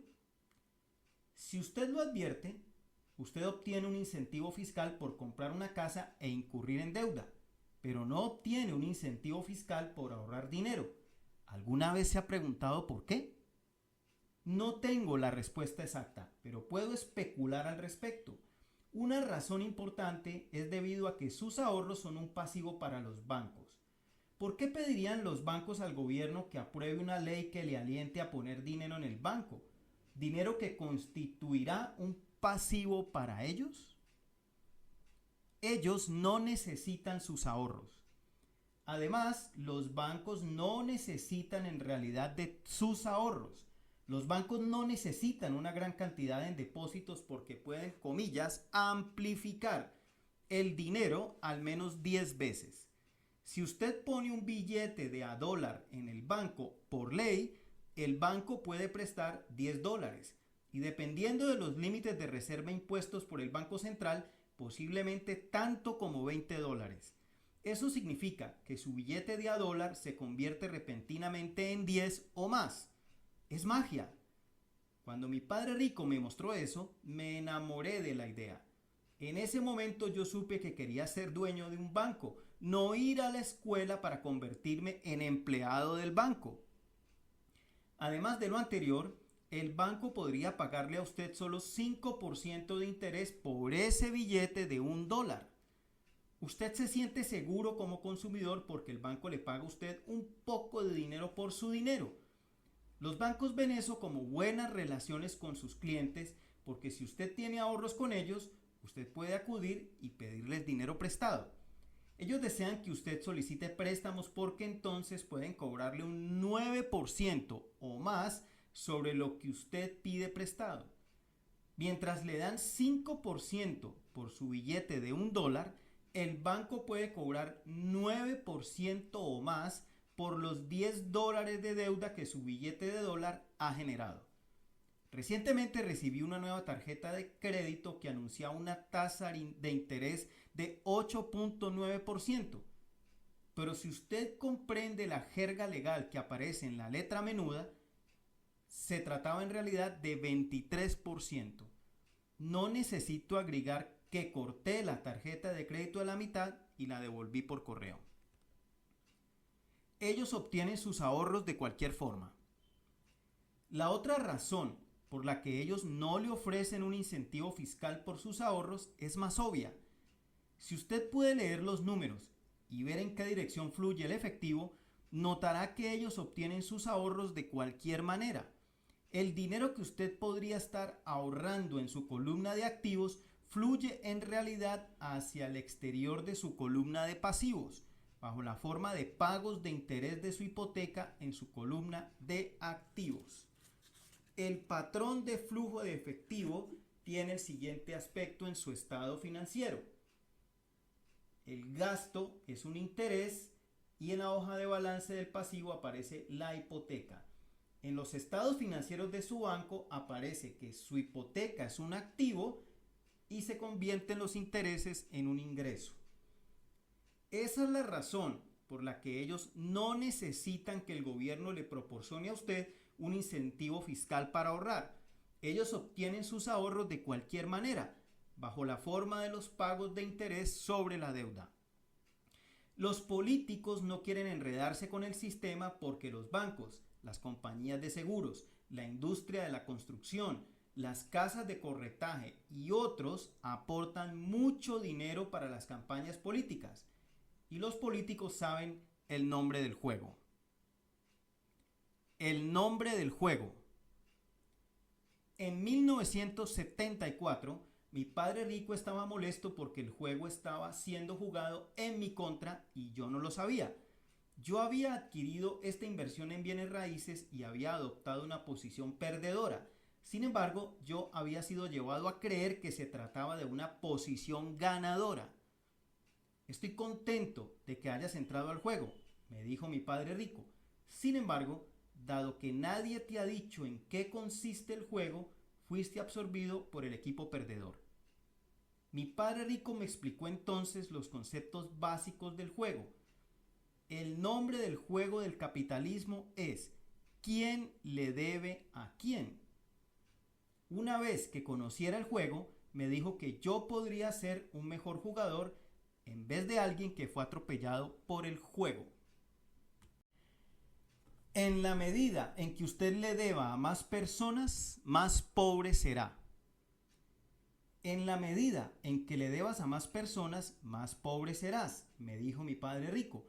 Y en la medida en que más personas te deban, más rico serás. En eso consiste el juego. Como dije anteriormente, yo tenía dificultades para mantener mi mente abierta, así que permanecí en silencio y dejé que me explicara.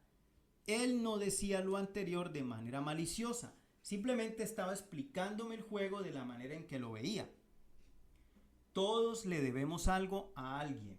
Los problemas tienen lugar cuando la deuda sale de equilibrio.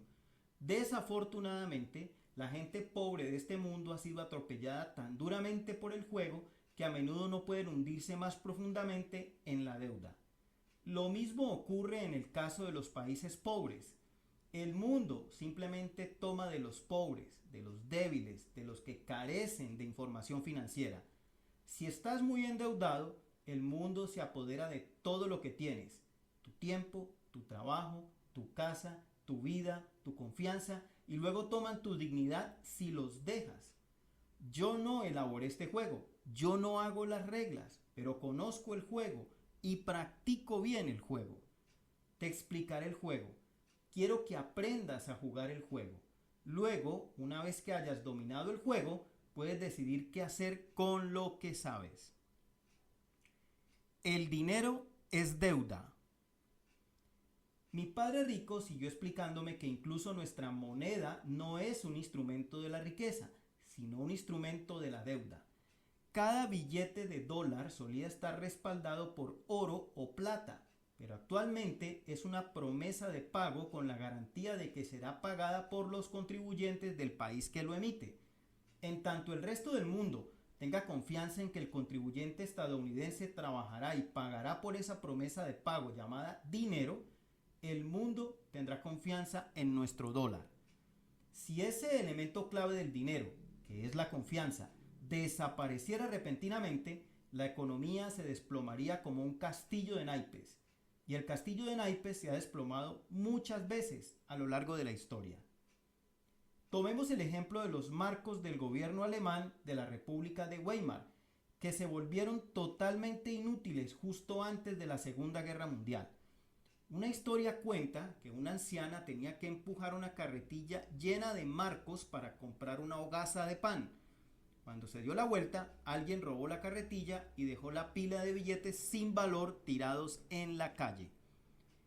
Esa es la razón por la que actualmente la mayoría del dinero es conocido como dinero fiduciario, es decir, dinero que no puede ser convertido en algo tangible, como oro o plata. El dinero solo es bueno en tanto la gente tenga confianza en el gobierno que lo respalda. La otra definición de fiduciario es una orden o decreto impuesto por una persona o grupo que tiene autoridad completa. Hoy en día, gran parte de la economía global se basa en la deuda y la confianza. En tanto todos mantengamos las manos unidas y nadie salga de la fila, todo marchará bien. Y la palabra bien, comillas, significa, en este caso, sentirnos inseguros, neuróticos y alterados. ¿Quién es tu dueño? De regreso en 1974, cuando yo estaba aprendiendo la manera de comprar un condominio de $56,000, mi padre rico me enseñó una lección importante sobre cómo estructurar los negocios. ¿Quién le debe a quién? Es el nombre del juego, dijo mi padre rico, y alguien acaba de atraparte con una deuda. Es como ir a cenar con 10 amigos. Tú vas al baño y cuando regresas la cuenta está allí, pero tus 10 amigos se han marchado. Si vas a practicar el juego, es mejor que lo aprendas, conozcas las reglas, hables el mismo lenguaje y sepas con quién estás jugando. Si no, en vez de jugarlo, alguien lo hará contigo. Es solo un juego. Al principio me enfadé por lo que mi padre rico me decía, pero escuché e hice mi mejor esfuerzo por comprender. Finalmente lo puso todo en un contexto que yo podía comprender. ¿A ti te gusta el fútbol americano, no es así?, me preguntó. Me gusta el juego, le dije. Bien, el dinero es mi juego, dijo mi padre rico. Me gusta el juego del dinero. Pero para mucha gente el dinero no es un juego, le dije. Eso es correcto, dijo mi padre rico. Para la mayoría de la gente se trata de la supervivencia. Para la mayoría de la gente, el dinero es un juego que son obligados a jugar y que ellos aborrecen. Desafortunadamente, mientras más civilizados nos volvemos, el dinero se convierte en mayor medida en parte de nuestras vidas. Mi padre trazó el cuadrante del flujo de dinero. Tan solo mira este cuadrante como una cancha de tenis, un campo de fútbol americano, una cancha de fútbol. Si vas a jugar el juego del dinero, ¿a qué equipo deseas pertenecer? ¿A los E, los A, los D o los I? ¿De qué lado de la cancha deseas estar? ¿El derecho o el izquierdo? Señalé el lado derecho del cuadrante. Si usted incurre en deuda y asume riesgo, deben pagarle. Bien, dijo mi padre rico, esa es la razón por la que no puedes salir a jugar y creer a un agente de ventas que te dice que perder $150 al mes por 30 años es un buen trato, porque el gobierno te dará un incentivo fiscal por perder dinero y él espera que el precio de los bienes raíces suba. Simplemente no puedes jugar el juego con esa mentalidad. Aunque esas opiniones podrían ser verdaderas, simplemente esa no es la manera en que se practica el juego en el lado derecho del cuadrante. Alguien te dice que debes incurrir en deuda, asumir todos los riesgos y pagar por ello. Las personas en el lado izquierdo piensan que esa es una buena idea, pero no las personas del lado derecho. Yo estaba estremeciéndome ligeramente. Mira las cosas a mi manera, dijo mi padre rico. Tú estás dispuesto a pagar $56,000 por ese condominio en el cielo. Estás suscribiendo la deuda. Estás asumiendo el riesgo. El inquilino paga menos en renta de lo que cuesta vivir allí. Así que tú estás dando un subsidio a la vivienda de esa persona. ¿Tiene eso sentido para ti? Sacudí mi cabeza. No.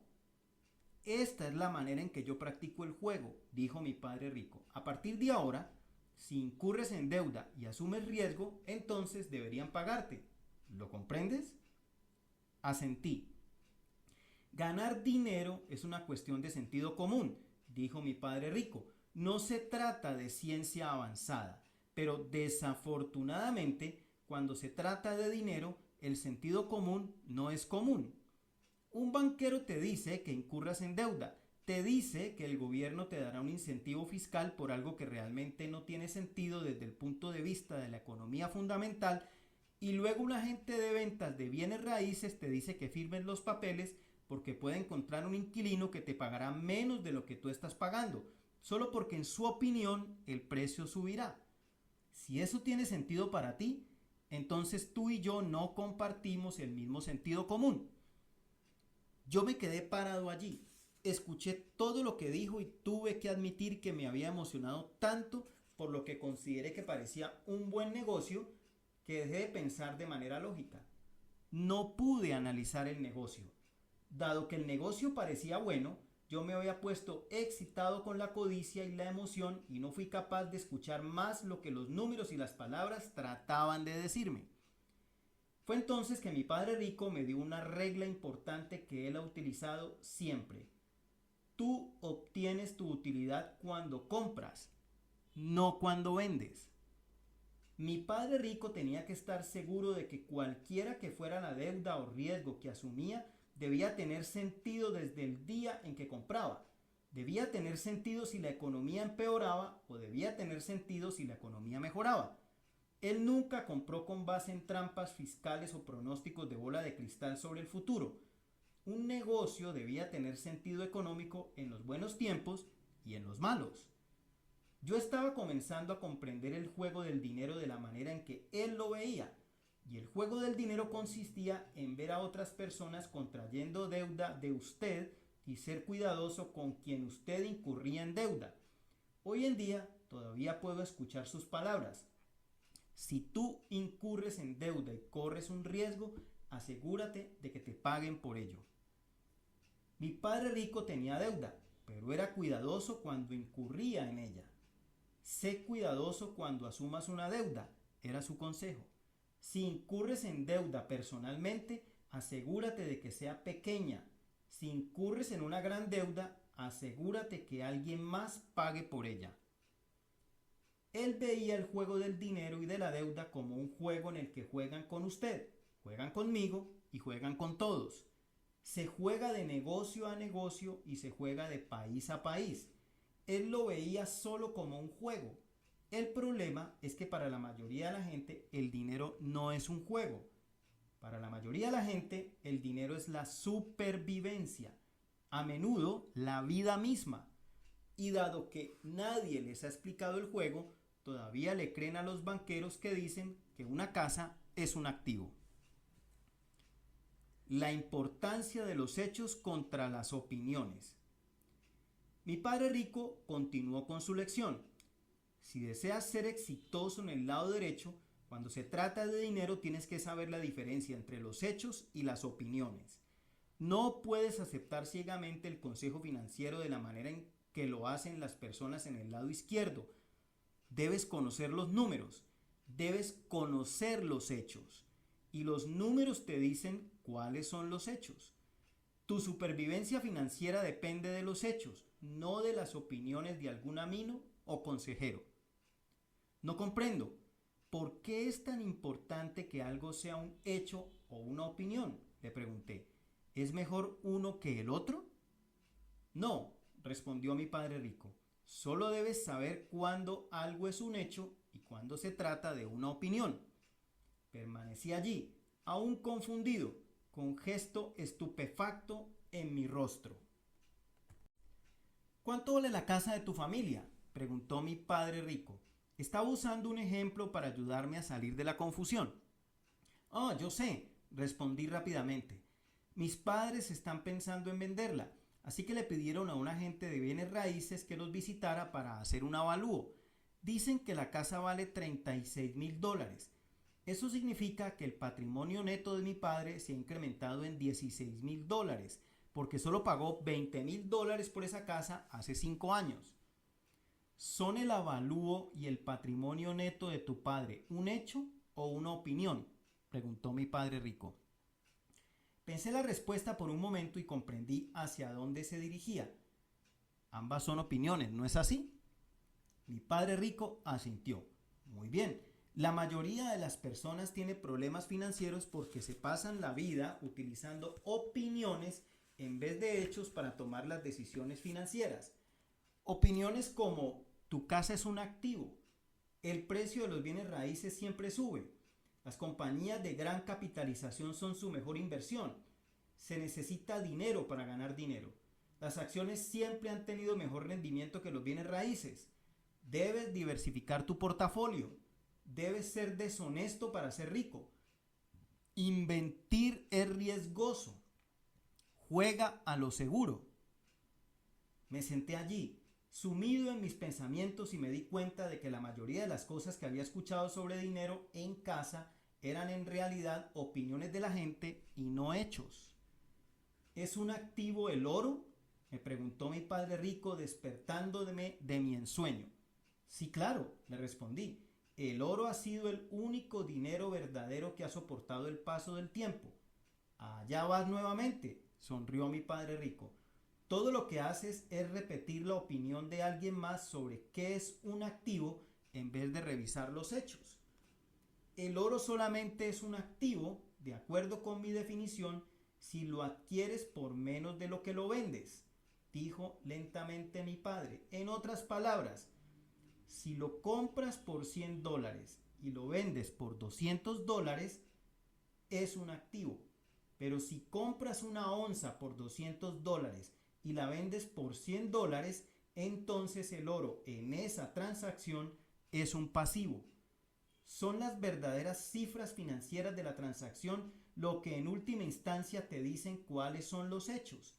En realidad lo único que es un activo o un pasivo eres tú mismo, porque en última instancia eres tú quien puede hacer que el oro sea un activo y solo tú puedes hacer que sea un pasivo. Por eso la educación financiera es tan importante. He visto a muchas personas que asumen un negocio perfectamente bueno o una propiedad inmobiliaria y lo convierten en una pesadilla financiera. Muchas personas hacen lo mismo con su vida personal. Toman el dinero que les ha costado mucho trabajo ganar y lo convierten en un pasivo financiero que dura toda la vida. Yo estaba todavía más confundido, ligeramente herido en mi interior, y deseaba discutir. Mi padre rico jugaba con mi cerebro. Más de un hombre ha sido destruido porque no conocía los hechos. Todos los días escucho historias de terror de alguien que perdió todo su dinero porque pensó que una opinión era un hecho. Está bien utilizar una opinión cuando se toma una decisión financiera, pero es mejor que conozcas la diferencia. Millones y millones de personas han tomado decisiones vitales con base en opiniones transmitidas de generación en generación y luego se preguntan por qué tienen dificultades financieras. ¿Qué clase de opiniones?, le pregunté. Mi padre rico se golpeó la barbilla antes de contestar. Bien, déjame mencionar algunas de las más comunes que todos hemos escuchado. Mi padre rico comenzó a enumerar algunas mientras se daba golpecitos en la barbilla, riéndose de las opiniones. Estos son ejemplos que me dio ese día. Debes casarte con él, será un buen esposo. Encuentra un trabajo seguro y permanece en él toda tu vida. Los médicos ganan mucho dinero. Tienen una casa grande, deben ser ricos. Tiene músculos grandes, debe estar sano. Este es un lindo automóvil y solo lo ha conducido una viejecita. No hay suficiente dinero para que todos seamos ricos. La tierra es plana. Los humanos nunca volarán. Él es más listo que su hermana. Las obligaciones son más seguras que las acciones. Las personas que cometen errores son estúpidas. Él nunca venderá a un precio tan bajo.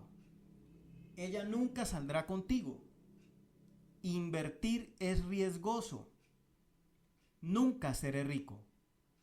Yo no fui a la universidad, así que nunca saldré adelante.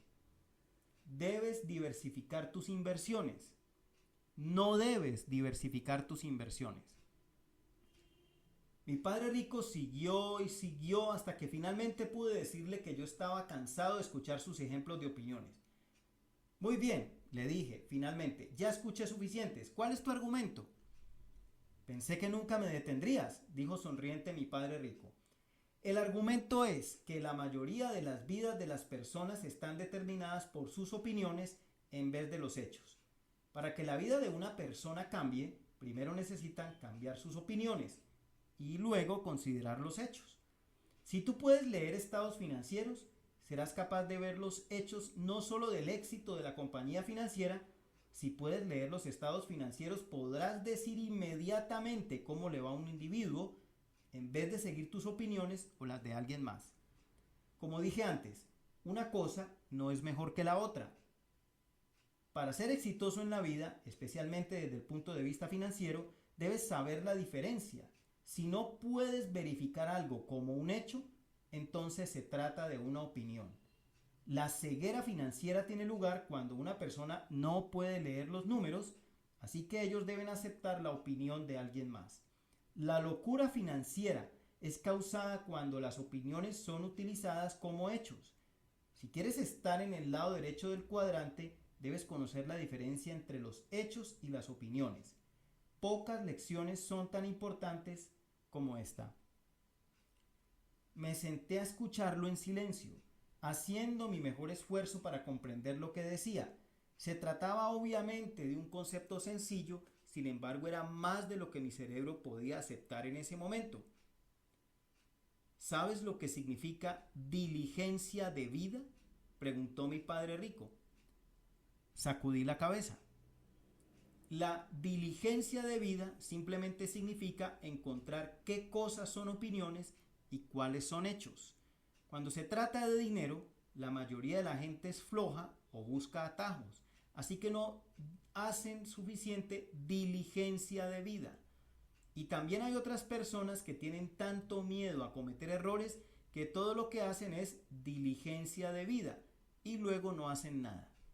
Demasiada diligencia de vida también se llama parálisis por análisis. El hecho es que tú debes saber cómo tamizar los hechos y las opiniones y luego tomar tu decisión. Como dije antes, la mayoría de la gente está en problemas financieros hoy en día simplemente porque han tomado demasiados atajos y están tomando las decisiones financieras de sus vidas con base en opiniones. A menudo las opiniones de un E o un A y no en los hechos. Si deseas convertirte en un D o en un I, debes estar muy consciente de esa diferencia. Yo no comprendí totalmente la lección de mi padre rico ese día y sin embargo, pocas lecciones me han sido más útiles para conocer la diferencia entre hechos y opiniones, especialmente en lo que se refiere a manejar mi dinero. Años después, a principios de la década de los 90, mi padre rico vio el mercado de valores subir a niveles extraordinarios. Su único comentario fue: eso es lo que ocurre cuando empleados bien pagados o personas que trabajan por su cuenta, gente con altos ingresos que paga cantidades excesivas de impuestos, se encuentra muy endeudada y solo tienen activos de papel en sus portafolios. comienzan a ofrecer consejos sobre inversión. Millones están a punto de ser lastimados por seguir la opinión de personas que creen que conocen los hechos. Warren Buffett, el más grande inversionista de los Estados Unidos, dijo una vez: si usted está en un juego de póker y después de 20 minutos no sabe quién será la víctima, usted será la víctima. ¿Por qué la gente tiene problemas financieros? He escuchado recientemente que la mayoría de la gente permanecerá endeudada desde el día en que deje la escuela hasta el día que muera. Esta es la imagen financiera de un estadounidense promedio de clase media. Su dinero ingresa por el empleo y su gasto son impuestos de nómina, ingreso y predial, pago de hipoteca, tarjeta de crédito, impuestos sobre las ventas, pago del automóvil, comida y vestido, entretenimiento, tonterías. Su hipoteca es un activo y sus pasivos son hipoteca, deuda por el automóvil, deuda por el consumo, deuda de tarjeta de crédito, deuda de préstamo escolar. La hoja de balance de alguien más. Si usted comprende ahora el juego, puede darse cuenta de que esos pasivos enumerados deben aparecer en la hoja de balance de alguien más, como se ilustra a continuación. Su ingreso viene por los activos de hipoteca, deuda por el automóvil, deuda por el consumo, deuda de tarjeta de crédito, deuda por préstamo escolar. Siempre que usted escuche las palabras bajo pago inicial, pagos mensuales fáciles o no se preocupe, el gobierno le dará un incentivo fiscal por esas pérdidas, entonces usted conoce a alguien que le está atrayendo con un señuelo hacia el juego. Si usted desea ser libre desde el punto de vista financiero, debe ser un poco más listo que eso. En el caso de la mayoría de la gente, nadie les debe. No tienen activos reales, cosas que pongan dinero en sus bolsillos, y están frecuentemente endeudados con todos los demás. Esa es la razón por la que se aferran a la seguridad de su empleo y tienen problemas financieros. Si no fuera por su trabajo, quedarían en bancarrota inmediatamente.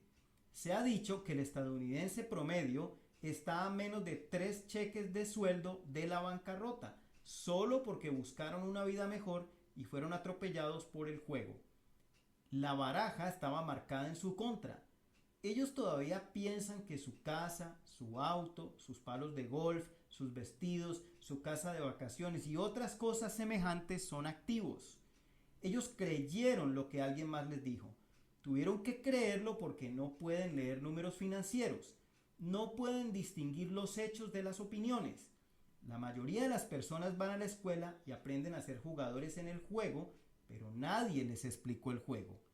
Nadie les dijo que el nombre del juego es ¿quién está endeudado con quién? Y dado que nadie les dijo eso, son ellos quienes se endeudan con todos los demás. El dinero es una idea. Espero que usted comprenda ahora los conceptos básicos del cuadrante del flujo de dinero y sepa que el dinero en realidad es una idea que puede ser vista con mayor claridad por la mente que por los ojos. Aprender el juego del dinero y la manera en que se juega es una parte importante de su trayecto hacia la libertad financiera. Sin embargo, de mayor importancia es en quién necesita usted convertirse para pasar al lado derecho del cuadrante del flujo de dinero. La segunda parte de este libro se enfoca en sacar lo mejor en usted mismo y en analizar la fórmula ser, hacer, tener.